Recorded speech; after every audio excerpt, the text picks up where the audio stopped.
Dear student, welcome to Geeta IAS academy. जैसा कि आप सभी जानते हैं कि GS पेपर 1 के सोसाइटी खंड के पाठ्यक्रम को हमने शुरू किया है।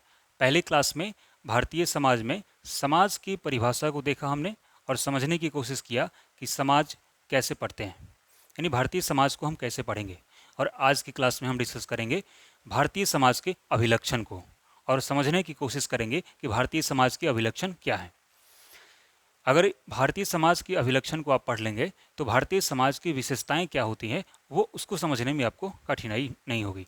तो चलिए देखते हैं भारतीय समाज की अभिलक्षण क्या है। ठीक, भारतीय समाज के अभिलक्षण में सबसे पहले बहुनिर्जातीय समाज के बारे में देखेंगे कि भारत के समाज में आप देखेंगे तो बहुनिर्जातीय समाज देखने को मिलेगा, यानी भारत में विविध यानी अलग अलग नस्लीय समूहों के लोग रहते हैं। ठीक है, क्योंकि भारतीय समाज में अलग अलग नस्ल के लोग रहने के बावजूद उसमें सह-अस्तित्व की भावना है। अगर सह-अस्तित्व की भावना न हो तो ये भारत में जो विविध नस्ल के लोग रहते हैं उनके साथ दुर्व्यवहार देखने को मिलेगा।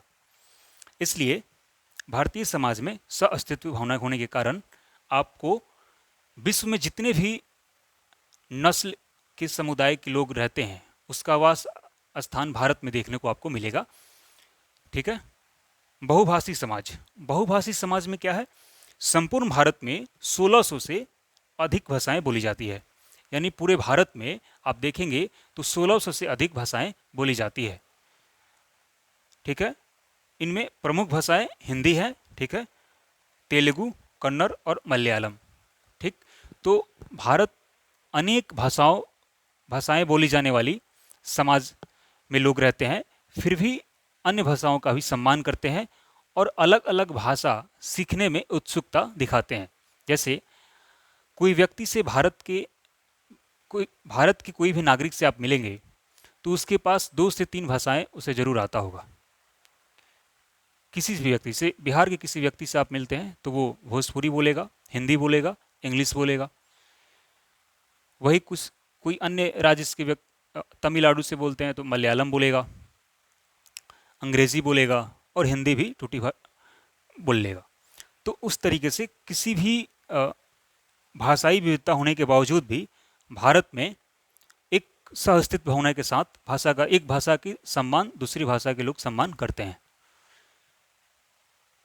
इसके बाद आपका है बहुवर्गीय समाज। भारत में अलग अलग क्लास के लोग हैं, वो जन्म के आधार पे, दूसरा साथ ही जन्म के आधार के साथ साथ सामाजिक उपलब्धि, जो समाज के स्तर पर लोग उपलब्धियों पा करके अपनी सामाजिक हैसियत को बेहतर किए हैं, उनका भी क्लास कहीं ना कहीं बेहतर हुआ है और अलग अलग स्थिति में उनका डिफाइन होता है, परिभाषित किया जाता है। जैसे जाति के आधार पर किसी का क्लास है तो उसी प्रकार किसी ने अपनी अर्थव्यवस्था यानी अपनी आर्थिक व्यवस्था को बेहतर करके वो अपनी सामाजिक हैसियत को बढ़ाया है, तो वो भी बहुवर्गीय समाज के अंदर आएगा।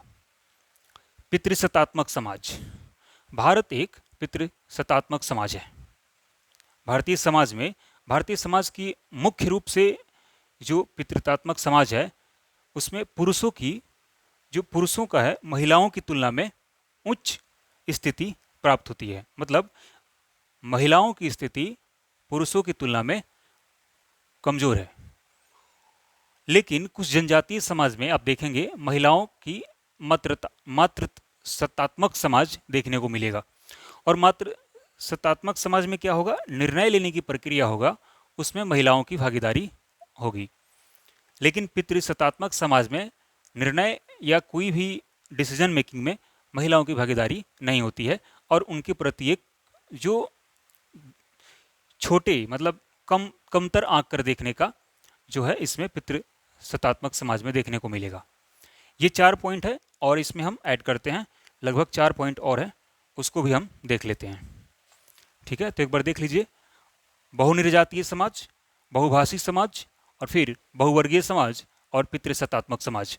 ठीक है, तो ये रहा, और भी हम देखते हैं, मिटाते हैं, इसको इरेज करते हैं।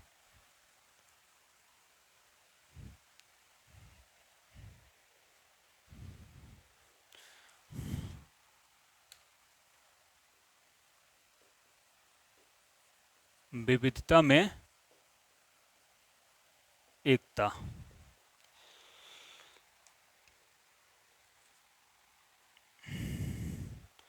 भारतीय समाज में विविधता बहुत ज़्यादा है, मतलब हर सोसाइटी में जाएंगे तो आपको देखने को मिलेगा डाइवर्सिटी, फिर भी हम उस विविधता में एक हैं, यूनाइट हैं।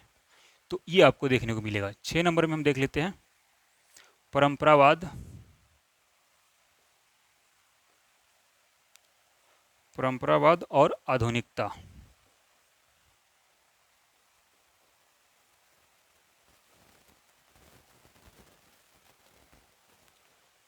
का सह अस्तित्व।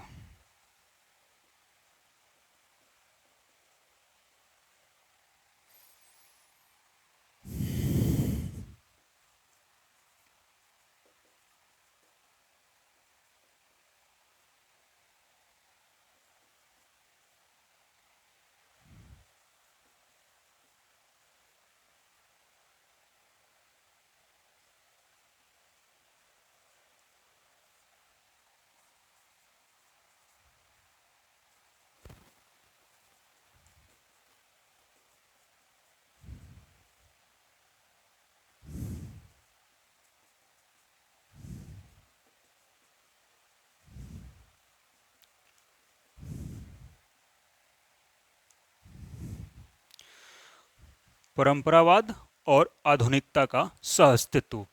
इसमें क्या होगा परंपरावाद में, देखो परंपरावाद का आशय है कि मूलभूत मूल्य हैं जो परंपरा में, उसको बनाए रखने के लिए बात होगी और उसका संरक्षण किया जाएगा।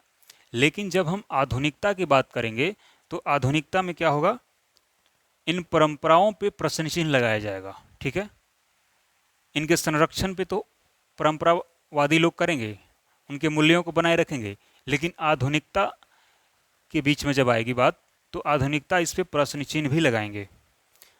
वैज्ञानिक तकनीकी विकास के पक्षधर होंगे ये आधुनिकता वाले लोग। ठीक है, तो इसमें भारतीय समाज में एक आप देखेंगे संतुलन देखने को मिलेगा, सहअस्तित्व की भावना देखने को मिलेगा। ठीक है,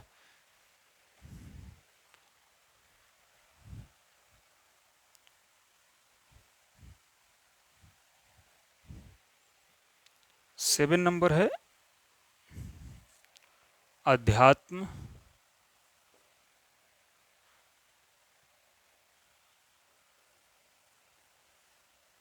अध्यात्मवाद और भौतिकवाद।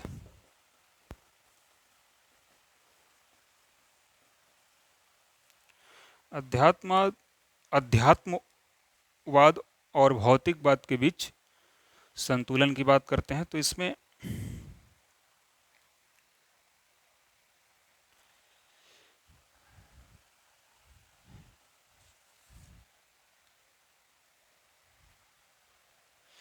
अध्यात्मवाद, देखो व्यक्ति ईश्वर के प्रति जो अनुभूति रखता है, ईश्वर को केंद्र में रख करके अपनी भावनाओं को प्रकट करता है, ये अध्यात्मवाद। और भौतिकवाद में बाहरी सुख, जो आपका भौतिक सुख है, परिसंपत्ति आपके पास, उसके माध्यम से जो सुख की प्राप्ति आप करते हैं वो भौतिकवाद हुआ। लेकिन भारतीय समाज में आपको देखने को मिलेगा कि अध्यात्मवाद और भौतिकवाद के एक बीच में सहअस्तित्व देखेगा आपको। ठीक है, तो ये चीज़ आपको देखने को मिलेगा। ठीक है, एक चीज़ और देख लेते हैं, एक व्यक्तिवाद और समूहवाद। व्यक्तिवाद में आपका व्यक्तिगत स्वतंत्रता की बात होगी, एक राजनीतिक विचारधारा है व्यक्तिवाद। ठीक है, तो इसमें आपको व्यक्तिगत स्वतंत्रता की बात होगी। ठीक, और इसके बीच भी भारतीय समाज में व्यक्तिवाद और समूहवाद के बीच भारतीय समाज में एक संतुलन देखने को आपको मिलेगा। ठीक है,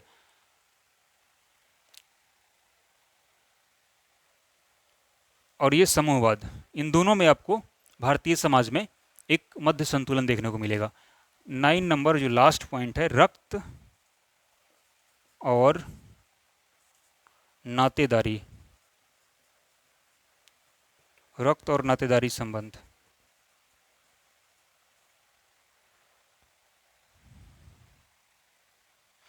सामाजिक संबंधों को सुदृढ़ करने में रक्त और नातेदारी संबंध अहम भूमिका निभाते हैं, और इसलिए भारतीय समाज के अभिलक्षण में ये भी अपनी प्रमुख भूमिका निभाता है। यानी रक्त और नातेदारी संबंध भारतीय समाज के संबंधों को सुदृढ़ करने में अहम भूमिका निभाता है। ठीक है, तो ये रहा भारतीय समाज के अभिलक्षण। ठीक है, तो इन सभी चीज़ को आप अपने नोटबुक में लिख सकते हैं, समझ सकते हैं। कोई भी क्वेरी हो तो अपने कमेंट बॉक्स में लिख सकते हैं, ताकि हम अपने नए क्लास में अगर आएँ नेक्स्ट क्लास में तो ये चीज़ को बेहतर करके और हम क्लास को अपडेट कर दें। ठीक है, तो कोई भी क्वेरी हो तो आप कमेंट बॉक्स में लिख सकते हैं। ठीक है, चलिए, धन्यवाद।